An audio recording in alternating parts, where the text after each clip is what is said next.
अभी तो यूं ही लगता है कि ये आयत किस लिए थे।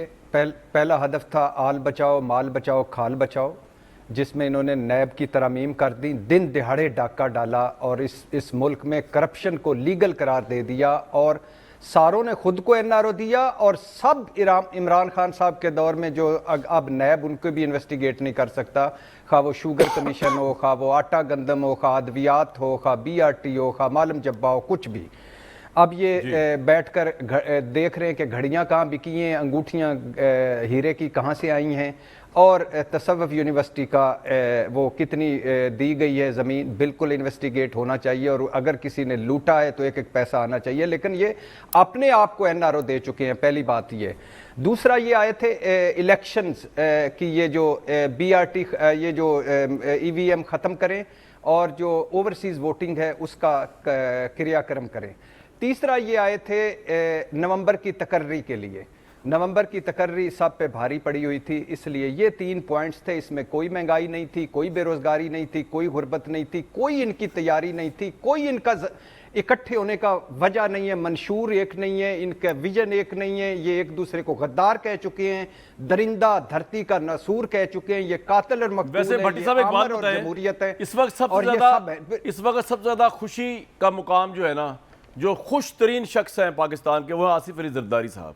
उनके बेटे ट्रेनिंग ले रहे हैं नून लीग के कंधों पे बैठ के, गालियां पड़ रही हैं महंगाई की वजह से नून लीग को, और वो नून लीग के कंधों पे बैठ के पूरी दुनिया का ट्रिप मार रहे हैं, ट्रेनिंग ले रहे हैं वजीर खारजा to become prime minister in coming years, whatever planning है।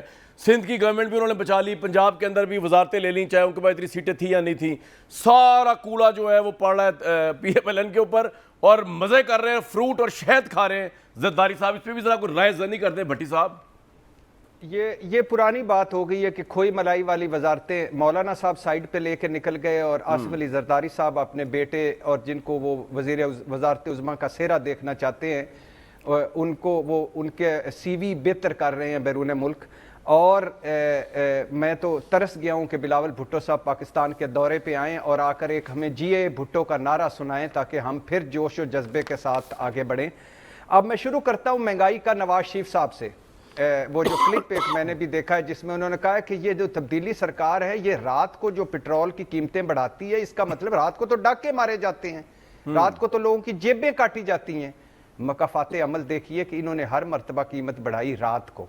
अच्छा, दूसरी बात, शहबाज शरीफ साहब के दौरों का मुझे कोई हासिल वसूल बताइए। जहर खाने को पैसे नहीं है मुसद्दक बकौल मुसद्दक मलिक साहब के, और बकौल एहसन इकबाल चाय का वो कप कम पी लें। एहसन साहब मैंने आज सारा दिन आधा कप पिया है, 2 पीने थे लेकिन मैंने आधा पिया, मैं आपके साथ हूँ।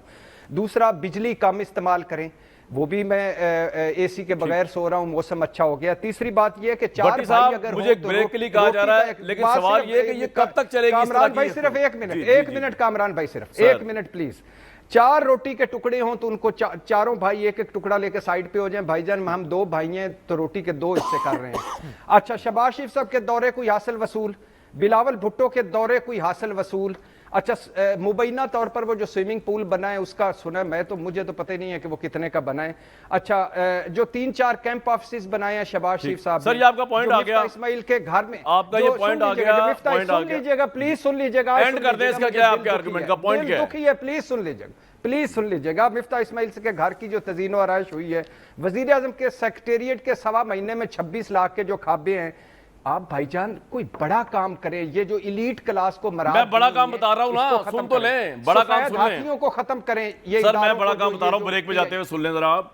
बड़ा काम ये है कि शहबाज शरीफ साहब ने कहा था मैं अपने कपड़े तक बेच दूंगा। मेरे भाई बात ये है, इस मुल्क के जितने शराफी हैं तमाम पार्टीज के, मैं कहता हूं इनके लिए क्या मसला है यार, 1-1 अरब डॉलर रुपया पाकिस्तान, 1-1 अरब डॉलर पाकिस्तान को देना, अपनी प्रॉपर्टियां बेचे। मैं सिर्फ शहबाज शरीफ साहब को नहीं कह रहा, सबको ही कह रहा हूं। ये जो पार्टियों में बड़े आज वो एनालिसिस हुआ है गैलप वालों का जी, 96% पाकिस्तानियों को बड़ी मोहब्बत है अपने मुल्क से, बड़ी अच्छी बात है, पूरी दुनिया में है, लेकिन मोहब्बत चाहिए भाई, वो तो बेचारे ओवरसीज तो दे ही रहे हैं डॉलर्स और पाउंड्स में। ये दें असल में जिन्होंने यहाँ से इज्जत कमाई, वकार कमाया, पता नहीं करप्शन भी की या नहीं की, ओहदे कमाए, ये वापस करें अपनी प्रॉपर्टी, तो पाकिस्तान निकल आएगा इन अजाबों से।